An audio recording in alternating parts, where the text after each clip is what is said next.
It's a Monday, it's a working day, it's 5:30 in the afternoon, and yet you are here. Understandable, because it is the birthday of our mother. Kaya tayo nandito sapagkat gusto nating ipagdiwang ang kaarawan ng ating nanay. Si Jesus, nung nakabayubay sa krus, ay ibinigay si Maria kay Juan upang alagaan. Sa makatwid, si Maria ay hindi lamang ina ni Jesus, siya rin ay ina nating lahat. My dear sisters and brothers, every birth is a call for celebration. First, because every birth signifies beginning of new life. Ang bagong pagsilang ay bagong buhay na galing sa Diyos. Kaya nga, sa bawat ibinapanganak na bata, sa bawat sanggol na isinisilang, sinasabi sa atin ng Diyos, I am not giving up on you. Because every birthday is a beginning of life. That is why we celebrate birthdays, especially when years are being added to us. The other day, I was visited here by a former parishioner who is 101 years old. She has a sister who is 92 years old. Kaya wag po nating itatago ang ating edad. No? Kasi merong mga babae, no, sasabihin sa iyo, nako, Father, kasalanan na itanong ang edad ng babae. Kaya pag tinanong mo, how old are you? T9, no? T2. Wag nating itago yung ating edad. Sapagkat marami sa ating mga kakilala ang hindi sinapit ang edad natin. Marami tayong mga kakilala na namatay ng bata. Kaya dapat tayong magpasalamat kapag nadadagdagan ang taon sa ating buhay. Ibig sabihin, ang Diyos hindi pa sawa sa atin. Binibigyan pa tayo ng pagkakataong mabuhay dito sa mundo. And so, if every birth is a cause for celebration, every birth is a reason to give thanks. Kaya pag kayo ay nagdiriwang ng birthday, huwag niyong kalimutang magpasalamat sa Diyos. At tayo'y nagkakatipon-tipon dito sapagkat ang nagdiriwang ng birthday ngayon ay isang talagang mahal natin. And we give thanks to the Lord, to the Father, for giving us a mother in Mary. So that is the first reason why we celebrate, or we should celebrate birthday. It's life. Every birthday is a beginning of life. But also, every birthday, every birth signifies possibilities. Every birthday signifies possibilities. When John the Baptist was born, people were asking, their neighbors were asking, what will this child be? What will become of this child? When you look at a newborn baby, you should see possibilities. Ano kaya siya pag lumaki? Ano kayang magiging buhay niya paglaki? Because every child has a potential.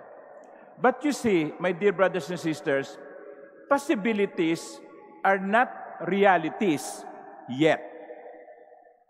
Pwede lang mangyari, pero hindi pa nangyayari. Pwede rin maganap, pero hindi pa nagaganap. It's just a possibility. So there is a potential of a child becoming successful. There is a potential for a child to become educated. Ilan sa mga magulang, halimbawa sa mga magulang ni Alex Ayala, nung kayang bata, naisip na ng mga magulang ni Alex, paglaki nito, pagdating nito ng 20 years old, magiging champion ito sa tennis. We do not know. We did not know. They did not know. Because possibilities are not yet realities. So how possibilities become realities? By opening up to the grace of God.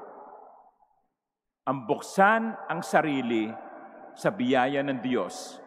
Ang buksan ang sarili sa mga paanyaya ng Diyos. Ang buksan ang sarili sa paggabay ng Diyos. At yan, kung meron man tayong dapat ipagpasalamat bukod sa pagbibigay ng buhay kay Maria, ay ito. Mary was open to the possibilities presented to her by the Lord.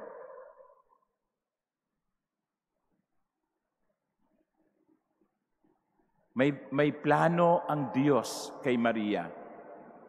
Pero hindi lamang ito basta plano. Ito'y dapat na tugunin ni Maria. May plano din si Jose, gaya ng narinig natin sa Ebanghelyo. Pero may plano ang Diyos para kay Jose at para sa kanyang pamilya. These were possibilities, and they opened themselves up to the possibilities that became realities because of their openness. Naisip ba ninyo, paano kung tumanggi si Jose at hindi nakinig sa anghel? Paano kung tumanggi si Maria at sinabi niyang, ayoko? What could have happened with our salvation when if Mary said yes or no, or Joseph said no? Mga minamahal kong kapatid, ganun din ang bawat isa sa atin. Meron tayo mga potentials. Meron tayo mga possibilities. The key to possibilities becoming real is by opening ourselves to the grace of the Lord. Kasi kuminsan, kaya walang nangyayari sa buhay natin, hindi natin binubuksan ang sarili natin sa paanyaya ng Panginoon.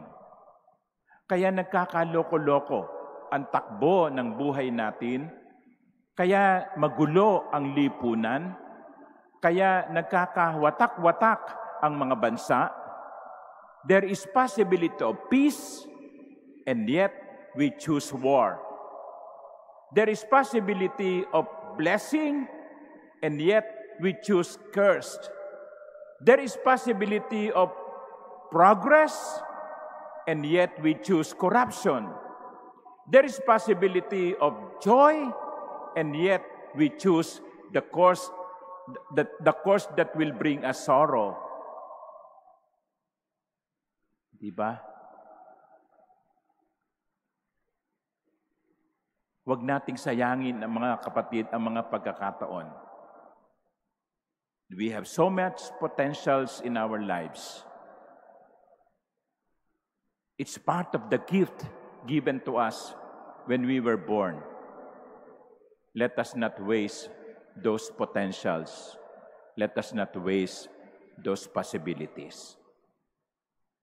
Hilingin natin ang tulong ng mahal na ina upang katulad niya sa lahat ng pagkakataon ay sabihin natin sa Diyos, yes, Lord. Yes, Lord. Amen.